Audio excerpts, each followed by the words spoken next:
అధికారం, పదవి. ఇవి 2 చేతిలో ఉంటే మనం ఏమైనా చెయ్యొచ్చు అనేవి సినిమాల్లో చూస్తూ ఉంటాము. కొన్ని కొన్ని చోట్ల ఈ 2 ఉన్నవాళ్ళు చేసే జులుములు గానీ, ఈ 2 ఉన్నవాళ్ళు చేసే క్రైములు గానీ అసలంటే కొన్ని హాస్యాస్పదంగా ఉంటాయి. బట్ సమ్‌టైమ్స్ మాత్రం అవి సామాన్య జనానికి చాలా ఇబ్బందికరంగా మారుతూ ఉంటాయి. అయితే ఒక సైకిల్‌కి సపోజ్ లైసెన్స్ నంబర్ ప్లేట్ లేదు అని ఫైన్ కొడితే మీకు ఏమనిపిస్తుంది? కామెంట్ చేయండి సైకిల్‌కి. అలాగే ఈవీ వెహికల్‌కి యాక్చువల్‌గా పొల్యూషన్ సర్టిఫికేట్ పొల్యూషన్ కోసము పొల్యూషన్‌కి సంబంధించి ఫైన్ వేయడానికి కుదరదు. ఎందుకంటే అది పొల్యూషన్‌ని రిలీజ్ చేయదు. పొగ రాదు దాని నుంచి. ఈవెన్ సౌండ్ గూడా రాదు. అంటే శబ్ద కాలుష్యం ఉండదు. వాయు కాలుష్యం గూడా ఉండదు. మరి అలాంటి దానికి గూడా ఫైన్‌లు కొడుతూ చలాన్‌లు ఇస్తూ చలాన్‌లు వసూలు చేస్తూ ఉన్నారు మన పోలీస్ బాస్‌లు కొంతమంది. అందరినీ గాదు. అంటే అధికారం ఉంది గదా అని జెప్పేసి వాళ్ళనేమి అనకూడదు అని అనుకుంటే, ఇలాంటి వాటి వల్ల సామాన్యులు ఎంత ఇబ్బంది పడుతున్నారో దయచేసి గుర్తుపెట్టుకుంటే బావుంటుంది అని గుర్తు చేయడం కోసం మాత్రమే ఇది గూడా పబ్లిక్ కోరుతున్న అంశం మీదే ఈ డిస్కషను. తాజాగా తీసుకుంటే రాజస్థాన్‌లోని నాగౌర్‌లో కారుకి సన్ షేడ్స్ ఉన్నాయని, సన్ షేడ్స్ అడ్డం పెట్టుకున్నారు ఎండాకాలం విపరీతంగాను. ఎవరైనా కార్లకు అలాంటప్పుడు వాటిని అమ్మనివ్వకూడదు. ఇప్పుడు ఎట్లా ఉంటదంటే స్మోకింగ్ ఈజ్ ఇంజ్యూరియస్ టు హెల్త్ అంటారు. కానీ సిగరెట్లు అమ్ముతారు. దానికి గవర్నమెంట్ మీద ఆదాయం రావాలి. కానీ ఎవడు సిగరెట్ బయట కాల్చకూడదు. పక్కోడికి పొగ తగిలిద్దని అది మళ్ళా కేసు.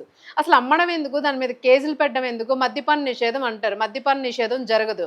వాళ్ళే టెండర్‌లేస్తారు. వాళ్ళే వైన్ అమ్ముతూ ఉంటారు. వాళ్ళే మళ్ళా డ్రంక్ అండ్ డ్రైవ్‌లో ఫైన్‌లేస్తుంటారు. అసలు ఏం జరుగుతుందో ప్రజలు పిచ్చోళ్ళని చేస్తా ఉన్నారు. సో, ఇక్కడైతే మాత్రము షేడ్స్ పెట్టారంట కార్ గ్లాస్‌కి. ఆ షేడ్స్ పెట్టారని రూ. 200 ఫైన్ ఏశారు పోలీస్ గారు. అలాగే పొల్యూషన్ సర్టిఫికేట్ లేదని మరో రూ. 1500 ఫైన్ విధించారు. దాదాపుగా ఇక్కడ రూ. 1700 ఫైన్ విధించారు.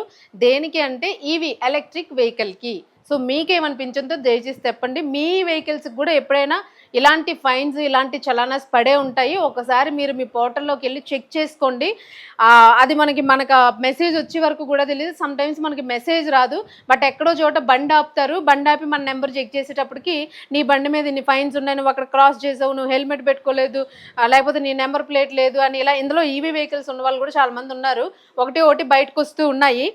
అయితే రక్షక భటులు, పోలీసులు వీళ్ళందరినీ మనం ఎంతో గౌరవిస్తాము. వీళ్ళకొక మంచి ప్లేస్ ఉంది. మంచి స్థానం ఇచ్చాము వాళ్ళందరికీ గూడాను.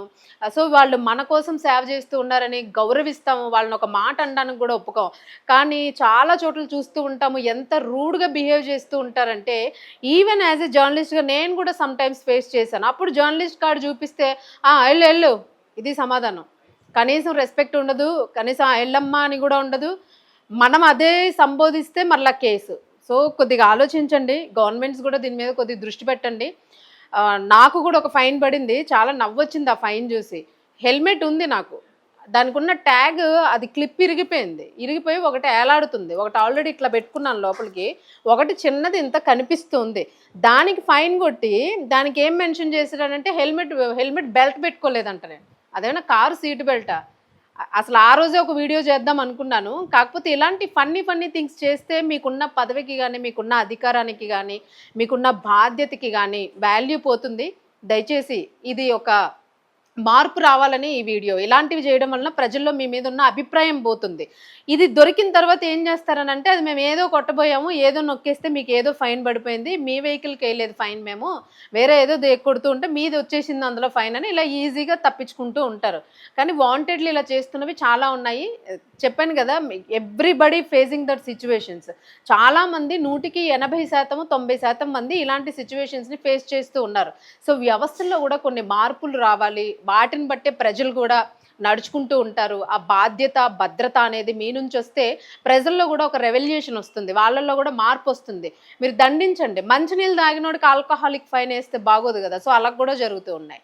అలాగే ఇప్పుడు ఈవీ వెహికల్‌కి ఫైన్ వేసేది కాదు అది. ఈవీ వెహికల్‌కి ఫైన్ వేసారనంటే మీరు సైకిల్‌కి ఫైన్ వేసినట్టే. నెంబర్ ప్లేట్ లేదనో లేకపోతే పొల్యూషన్ వస్తుందనో. సో, ఇది ఇంత కామెడీగా అయిపోకూడదు వ్యవస్థలు. అయితే ఒక్కసారి ఈవీ వెహికల్‌కి సంబంధించి అసలు ఏమున్నాయనేది ఒక అవగాహన కోసము ఒకసారి చూద్దాం. ఇది మనకి గవర్నమెంట్ దానిలోంచి తీసుకున్నది. భారతదేశంలో ఈవీ ఎలక్ట్రానిక్ వాహనాల నియమాలు ప్రధానంగా మోటార్ వాహనాల చట్టము 1988 కిందకు వస్తుంది. ఈ వాహనాలకు రిజిస్ట్రేషన్ తప్పనిసరి.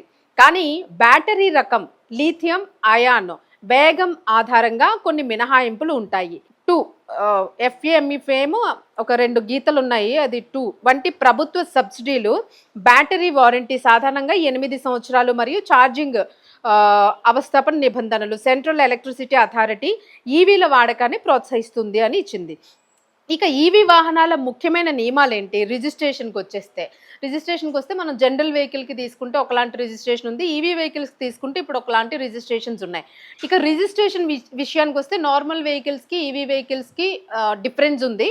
సో ఈ విషయానికి వస్తే 250 వాట్స్ కంటే ఎక్కువ సామర్థ్యం మరియు 25 kmph కంటే ఎక్కువ వేగం ఉన్న అన్ని ఎలక్ట్రానిక్ ద్విచక్ర వాహనాలు, కార్లకు రిజిస్ట్రేషన్ తప్పనిసరి. కంపల్సరీగా మీరు ఇవన్నీ ఉంటే రిజిస్ట్రేషన్ చేసుకోవాలి. ఇక లైసెన్స్ విషయానికి వస్తే 25 kmph కంటే తక్కువ వేగంతో నడిచే ఎలక్ట్రిక్ స్కూటర్లకు డ్రైవింగ్ లైసెన్స్ రిజిస్ట్రేషన్ అవసరం లేదు. అయితే హెల్మెట్ వాడకం మంచిది అని చెప్తూ ఉన్నారు. ఎందుకంటే హెల్మెట్ వాడకం అనేది అందరికీ మంచిది, మన సేఫ్టీ కోసం అది. అలాగే బ్యాటరీ మరియు ఛార్జింగ్, వాహనాల ఛార్జింగ్ కోసము నిర్దిష్ట ప్రమాణాలను పాటించాలి. ఛార్జింగ్ కేంద్రాల ఏర్పాటుకు ప్రభుత్వం అనుమతులు ఇస్తుంది. సో మనకి ఛార్జింగ్ అక్కడక్కడ ఉంటాయి, చూస్తాం మనం. సో అక్కడికి వెళ్ళి మనం ఛార్జింగ్స్ పెట్టుకోవాలి. కొంతమందికి ఇళ్లలోనే ఆ బండితో పాటు ఇప్పుడు ఛార్జింగ్ కనెక్టర్స్ అనేవి వస్తూ ఉన్నాయి. ఇక బీమా విషయానికి వస్తే ఇన్సూరెన్స్, మనం ఏ వెహికల్ తీసుకున్నా సరే వెహికల్కి కూడా ఒక ఇన్సూరెన్స్ అనేది క్లెయిమ్ అవుతూ ఉంది, ఇన్సూరెన్స్ చేయించుకోవాలి. ఇన్సూరెన్స్ లేకపోయినా కూడా ఈ పొల్యూషన్ సర్టిఫికేట్ లేనట్టే దానికి కూడా ఫైన్ చేస్తూ ఉంటారు. ఇన్సూరెన్స్ అనేది ఉండాలి. రిజిస్టర్డ్ ఈవీలకు 3వ పక్ష బీమా అంటే థర్డ్ పార్టీ ఇన్సూరెన్స్ తప్పనిసరి. ఎందుకంటే ఇది మనల్ని ఎవరినైనా గుద్దినా కూడా ఇన్సూరెన్స్ అనేది వెహికల్ డ్యామేజ్ అయినా మనకేదైనా డ్యామేజ్ జరిగినా కూడా దానిలోని కవర్ అవుతుంది. సో ఇది కూడా యాక్చువల్గా మన కోసమే.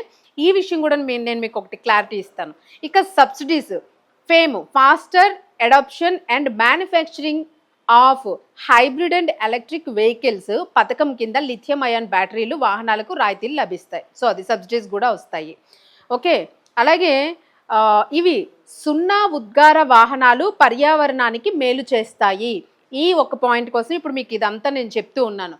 ఇవేంటంటే 0 ఉద్గార వాహనాలు పర్యావరణానికి ఎలాంటి హాని చేయవు, పర్యావరణంలో ఉన్న మనకి కూడా మానవాళికి కానీ జంతువులకు కానీ ఎవరికి కూడా ఎలాంటి హాని చేయవు. అంటే సౌండ్ రాదు, పొగ రాదు, ఏమీ రావు, ఒక ఆయిల్ లీకేజ్ ఉండదు, ఏమీ ఉండదు. సో మరి అలాంటి దానికి ఫైన్ ఎలా వేస్తారు? దానికి కూడా ఫైన్ వేశారు. ఒకసారి చెక్ చేసుకుంటే మంచిది. అధికారులు కూడా ఎలాంటి ఫైన్స్ వేస్తున్నప్పుడు సామాన్య జనాన్ని ఇరకాటంలో పెట్టకండి.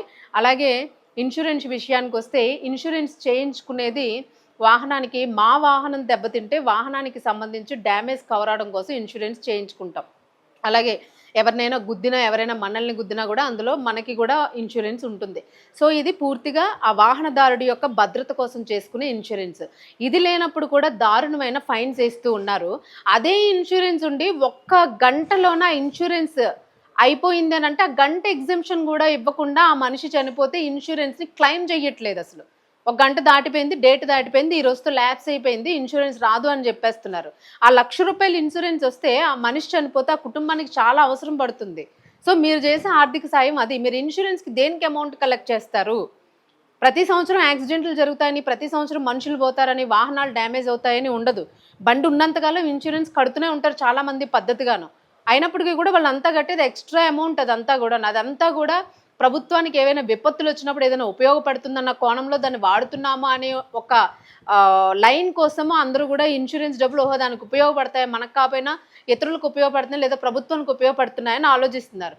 కానీ ఈ ఇన్సూరెన్స్ లేవనే నెపంతోని వసూలు చేసే ఫైన్స్ మాత్రము చాలా మందిని, సామాన్య జనాన్ని చాలా ఇబ్బంది పెడుతున్నాయి. దీని మీద కూడా ప్రభుత్వం కొంచెం దృష్టి పెట్టి యాక్షన్ తీసుకోవాలి అని చెప్పేసి చాలామంది కామెంట్స్ చేస్తూ ఉన్నారు. సో అది ఈ వీడియో. మీకు ఇలాంటి ఈవీ వెహికల్స్ పైన కనుక ఫైన్స్ పడినా, చలాన్స్ పడినా మీరు దృష్టిలో పెట్టుకోండి, కంప్లైంట్ చేయండి, దాన్ని తీపిచ్చుకోండి. అంటే లిస్టులో ఏదైతే ఉందో ఒకసారి రీచెక్ చేసుకొని భయపడాల్సిన అవసరం లేదు.